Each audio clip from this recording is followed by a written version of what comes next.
नमस्कार, बहुत स्वागत है आपका। आप देख रहे हैं ग्रांड ज्योतिष सीक्रेट। कर्क राशि वालों, मार्च, अप्रैल, मई 2021 आपके जीवन में क्या कुछ बड़ा बदलाव लेकर आएगा, आज हम आपसे यही साझा करेंगे।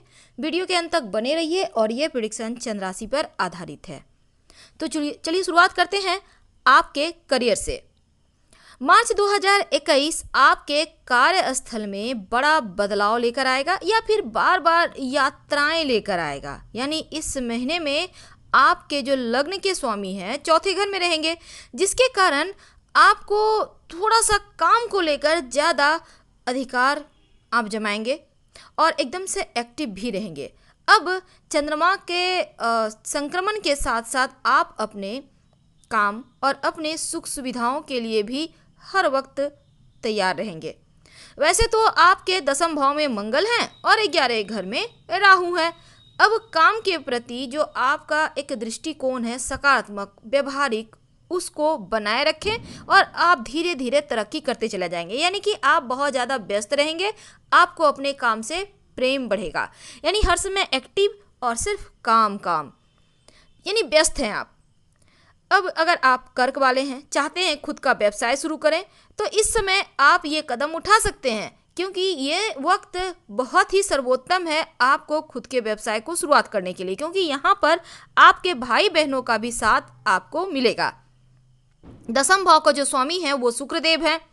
अब यहाँ पर चूंकि कर्क राशि क्या है ना, एक भौतिकवादी राशि है, तो ऐसे में आप जो भी प्रयास कीजिएगा अपने जीवन में सुख साधनों को प्राप्त करने का, वो यहाँ पर आपको भलीभांति प्राप्त होगा।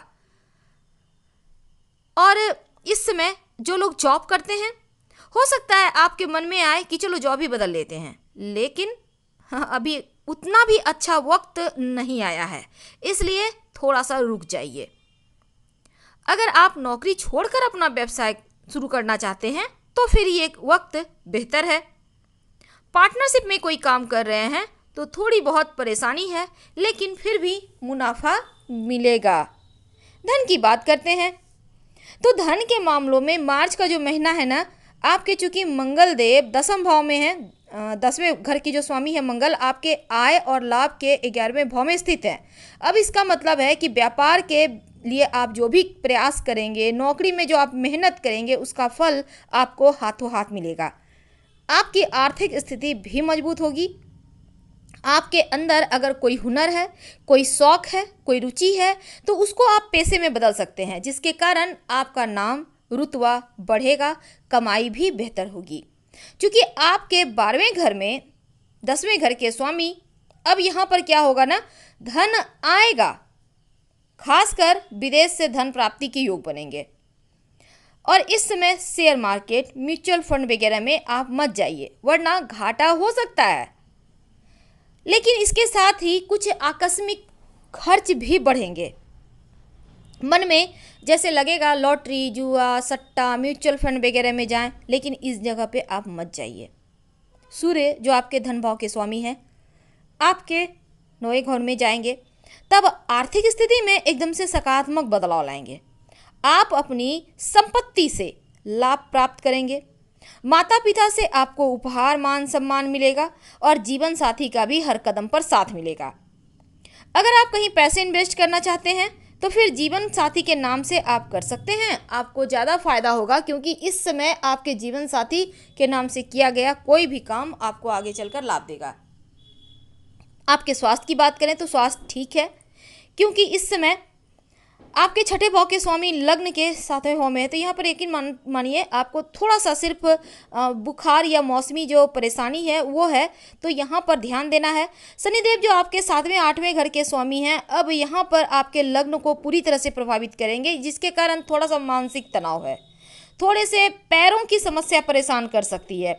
आपको लगेगा जैसे आप बहुत थक गए हैं, एकदम से डलनेस जैसा, अवसाद, अकेलापन, ये भी यहाँ पर है। मन को शांत रखें और खुली जगह में जाएं, दोस्तों के साथ थोड़ा वक्त गुजारें, थोड़ा अपने आसपास ऐसी प्रकृति के आसपास रहें जहां पर आपको सुकून मिले।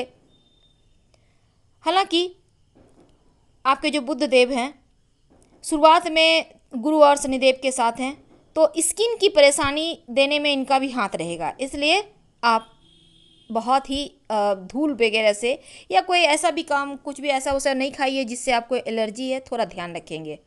तो छोटी मोटी चीज़ें हैं, ज़्यादा गंभीर समस्या नहीं है। पारिवारिक जीवन की बात करते हैं।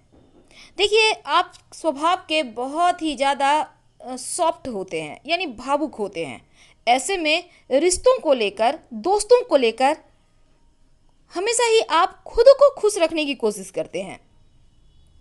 और चंद्रमा महीने की शुरुआत में चौथे घर में है, तो घर का वातावरण सुखमय और शांत रहेगा। और चौथे घर के स्वामी जो शुक्रदेव हैं अष्टम भाव में। अब यहाँ पर क्या होगा ना, आपके परिवार के लोग, खासकर आपके माँ के साथ रिश्तों को बेहतर कीजिए, क्योंकि किसी बात को लेकर विवाद ना हो जाए, इसका ध्यान रखना होगा।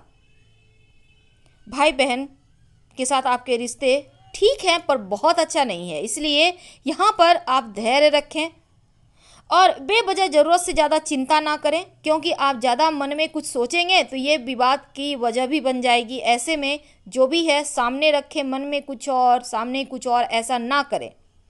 जैसे ही सूर्य 9वें भाव में जाएंगे तो स्थिति में सुधार होगा, पिता का साथ मिलेगा और फिर एक बार फिर से आप ज़िंदगी को जीने लगेंगे।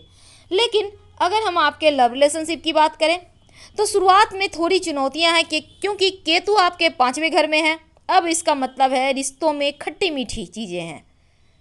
थोड़ा सा आप खुद को ही लगेगा जैसे आप कंफर्ट नहीं हैं, आप अपने लव पर ध्यान नहीं दे पा रहे हैं। ऊपर से पंचम भाव का स्वामी मंगल आपके 7वें घर में, यानी यहाँ आप किसी भी सूरत में अपने साथी को छोड़कर या फिर रिश्ते को छोड़ना भी आप नहीं चाह रहे हैं, लेकिन रिश्ते में दूरियां हैं।